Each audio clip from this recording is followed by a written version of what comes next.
Oui, c'est assez exceptionnel, je suis souvent sur les Airbnb, les chantiers, les visites, là. Hello les amis, aujourd'hui on se retrouve de manière exceptionnelle dans mon bureau. Vous me voyez souvent en visite, sur mes Airbnb, sur mes chantiers. Aujourd'hui ça sera une vidéo tournée depuis mon bureau. Aujourd'hui le sujet qu'on va aborder, devenir rentier avec un bien immobilier. Oui, devenir rentier avec un bien immobilier, c'est possible. Mais devenir rentier, ça veut dire quoi? Ça veut juste dire que vos revenus sont supérieurs à vos charges. Bien entendu, si vous voulez avoir un train de vie de 10 000 euros, cela n'est pas suffisant. Mais si tout simplement vous avez un train de vie de 1 500 à 2 000 euros par mois, oui, vous êtes en quelque sorte rentier immobilier. Bien entendu, je ne vous dis pas d'acheter un bien et d'arrêter, à part si c'est votre choix. Et on va voir comment c'est possible.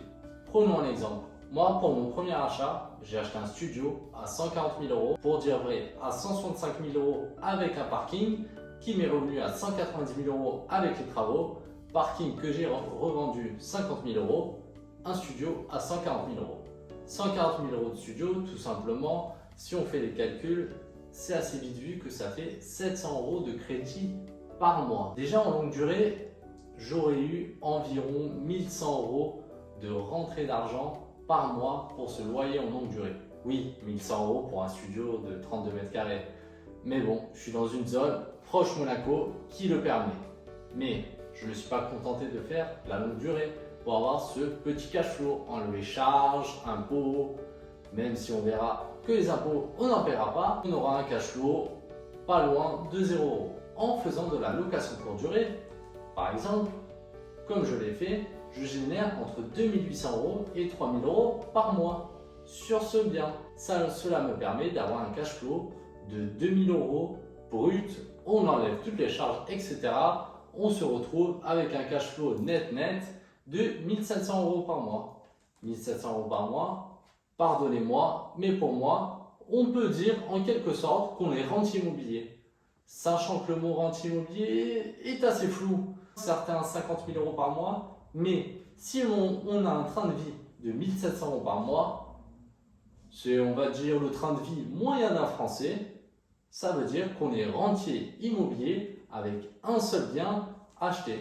Pour conclure, pas tout le monde pourra devenir rentier immobilier avec une opération. Nous, on fait partie des 1% des investisseurs rentables.